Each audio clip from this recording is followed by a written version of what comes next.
ditë të bekuara të Ramazanit, ku është muaji i Kur'anit. Andaj sot do t'i ndajmë disa këshilla për ju dhe do të kënaqemi së bashku në këto çaste. Në një, lexojeni Kur'anin sepse ai do të bëhet ndërmjetësim për ju. Ikra al-Quran fa innahu ya'ti shafian li ashabi, do të jetë shoqëruesi juaj më i mirë, do të jetë mburoj nga zjarri dhe do t'ju udhëzoj ka rruga e drejtë siratal mustaqim. Pra kjo fjalë e Allahut, që është Kur'ani.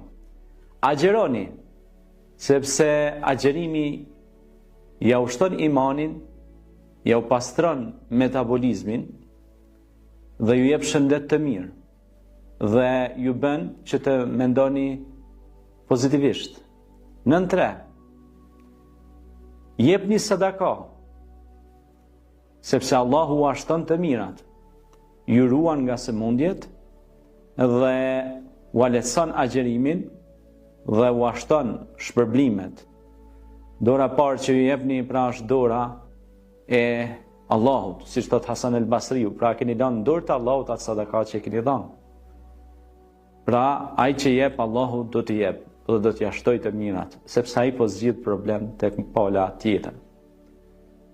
Nën 4.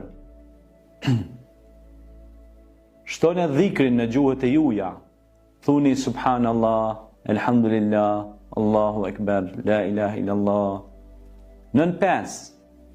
Shtoni namazet vullnetare ose nafile, si dhe normalisht falni namazit teravin, që është brenda Ramazanit, që është namazi teravive.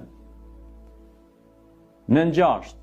Mundoni të ushqeni sa më shumë njerëz me iftare, sepse nëse ti bësh shkak me ushqyeni agjerus, është si me agjeru dhe ti ditën e atij agjerusit. Përveç agjerimit që ti ke bërë çat ditë, llogaritet dhe një agjerim plus, do thotë që ti pe ushqen një agjerus. Dhe shpërblim më të madh se me ushqyeni agjerus nuk ka. Pejgamberi alayhis salatu wassalam tha, largoni veten nga zjarri i xhehenemit qoftë me një kokër hurm. Bëhet shkak një kokër hurm që ti ja jep agjerusit dhe një gotë ujë, dhe ajo mundet me kanë shpëtim për ty në këtë botë dhe në botën tjetër. Nën 7. Sigurisht se duhet të shtoni lutjet e juaja, dua të bëni më shumë, sepse është muaji i duave, është muaji i lutjeve, është muaji i sadakave, është muaji i mirësisë, është muaji i buzëqeshjes dhe është muaji i bamirësisë.